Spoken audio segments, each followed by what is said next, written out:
Okay, Captain Vlogs update for today kayo guys ha. Ito ayon dito sa ating mga nasagap na balita guys. Ang sinasabi kasi dito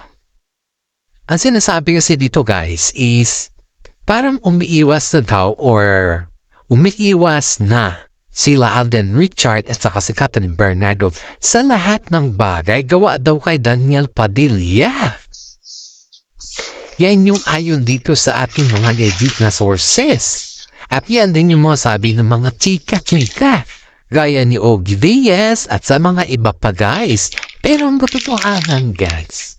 Katotohanan dito kwentong totoo talaga to guys. Ang katotohanan dito ay hindi umiiwas si Alden Richard kay Catherine Bernardo. Dahil pala guys, ang katotohanan is natapos yung kanilang movie na Hello Love Again ay may niluluto na naman silang another movie. Pero pinapatapos lang muna nila yung movie ng Kim Pao. Yan daw yung katotohanan dyan guys.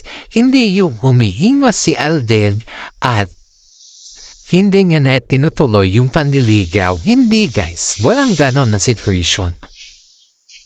Nilinaw naman po yan na mga kasama nila sa showbiz na the misinterpret na mga vlogger na kagaya natin ang kanilang sitwasyon.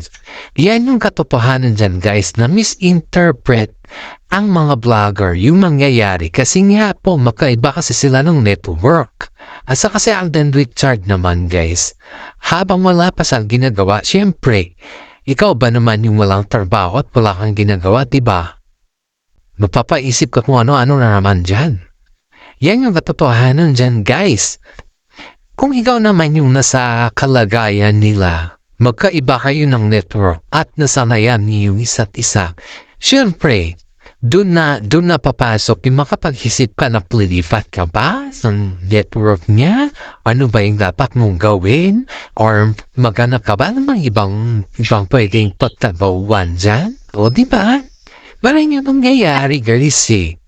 Kaya yung sinasabi ng mga ibang vlogger na umiiwas silang dalawa dahil kay Daniel Padilla ay wala pong katotohanan yun. Yun yung katotohanan dyan.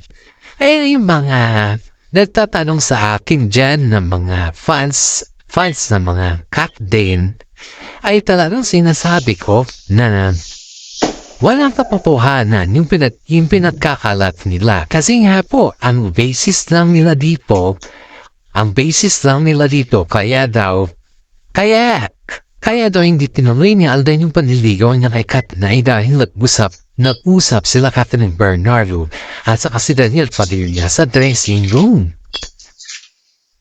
Iyan yung simula at saka umaaligid si Daniel Padilla sa bahay nila Catherine Bernardo para daw humingi ng tawad. Yan yung sinasabi nila na katsika-tsikahan na hindi naman pumapasok sa mga tinga ng mga Captain.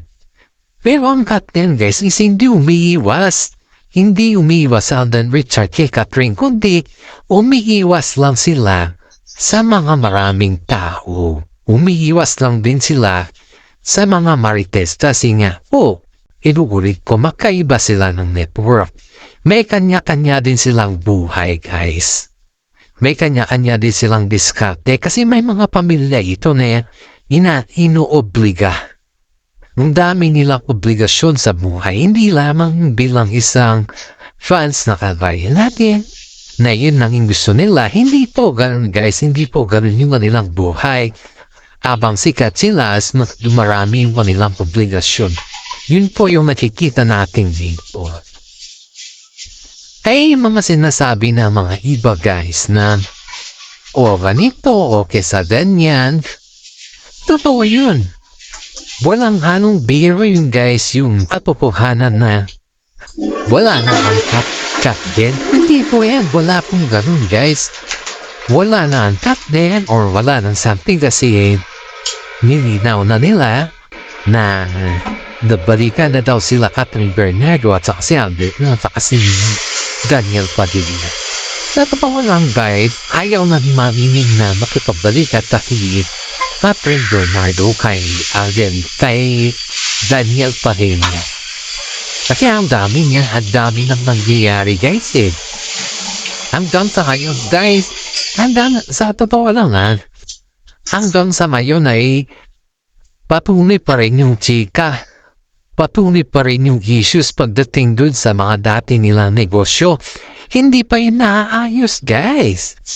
Hindi pa yun naaayos. Kaya sabi ng mga iba, paano makipagbalikan si Catherine sa taong hindi niya kayang ayusin yung buhay niya, di ba? Yan yung mga chika-chika dito. Kaya nagtatala nga kami kung bakit napunta sa punto na hindi na iniiwas daw si Alden Richard kay Catherine Bernardo. Hindi naman pag-iwas yung gumawa ka man maging host ka lang. Normal lang naman yun guys na maghanap si Alden Richard ng iba din na kumbaga is racket habang nag-game tayo sa ibang movie, di ba? Kesa naman natin ka dyan, normal lang talaga yan, magkahanap siya at saka magkaiba naman sila ng research. That's the reason why Alden Richard keep on touching Catherine Bernardo kasi nga yan yung mga issues na sinasabi na umiiwas daw si Catherine dahil kay Alden Richard dahil di daw hugap ni Alden Richard na babalik si Catherine Bernardo kay Daniel Padilla. Wala nang balikan kay Alden kay tapatin po kayo dito guys hindi po wala nang balikan sila Daniel Padilla at saka si Catherine Bernardo. Kasi si Daniel Padilla, guys, may girlfriend siya na non-showbiz. Simula pa nung, di ba may 3 months rule tayo?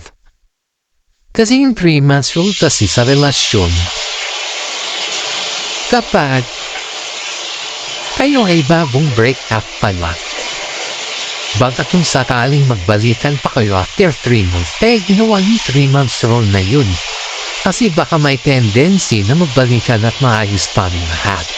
Yun yung respeto sa inyong dalawa, may respeto sa inyong dalawa kung paano ini-maintain yung inyong relasyon.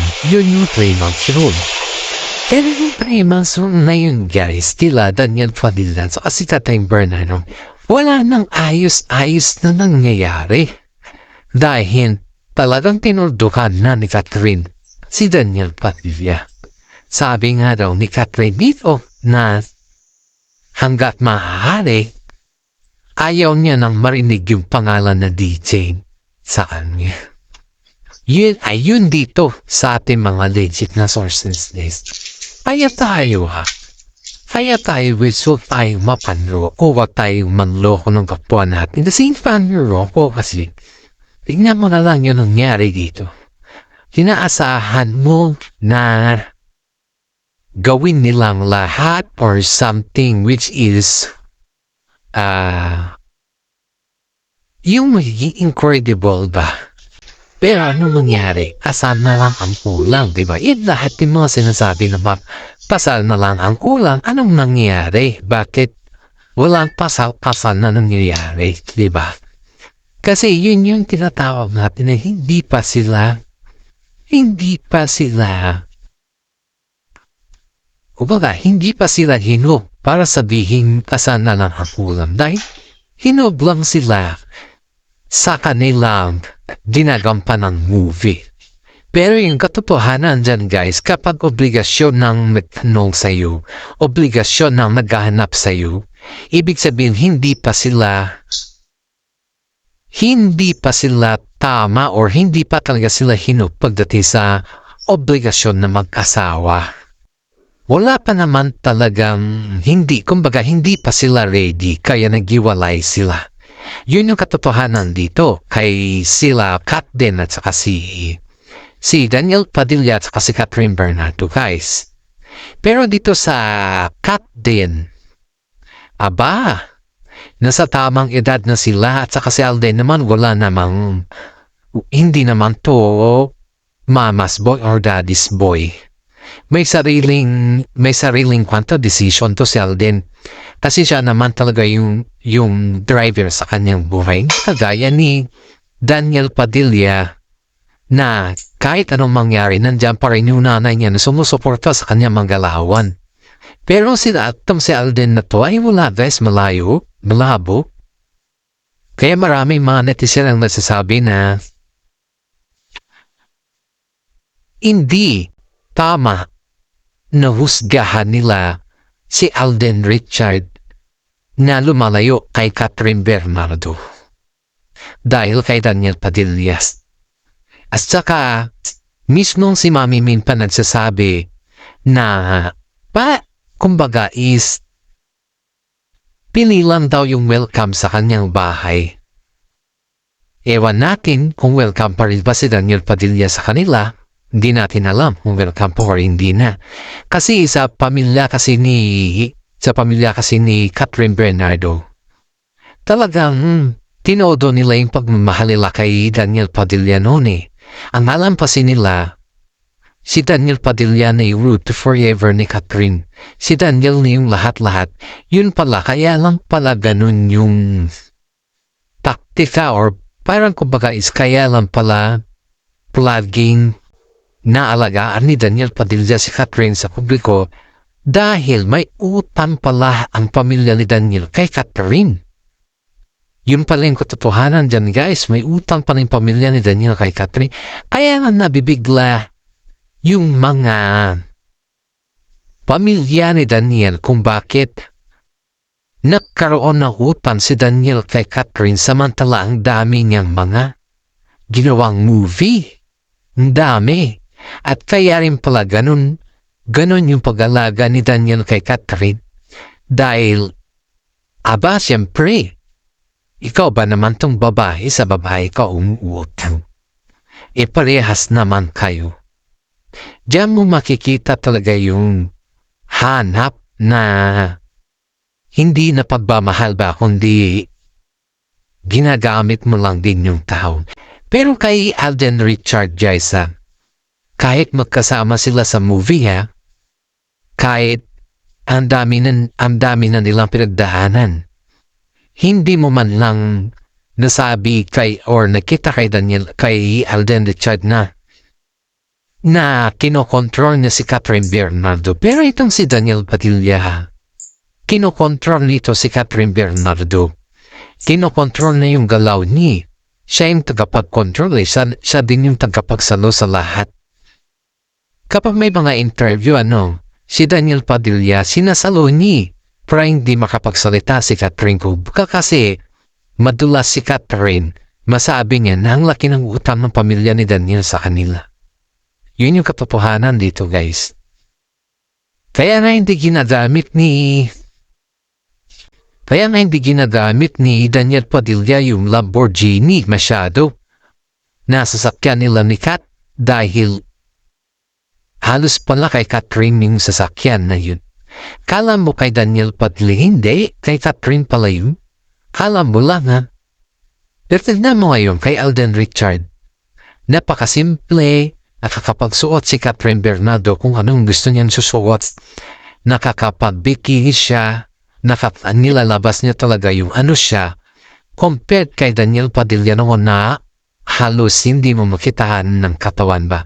Halos hindi mo alam kung ano yung kanya. Tapos siya pa itong magsabi noon nasa kang si Catherine Bernardo. Imagine that guys yung babaeng minahal mo ng 12 years. Tapos biglang nagganon na. Diba?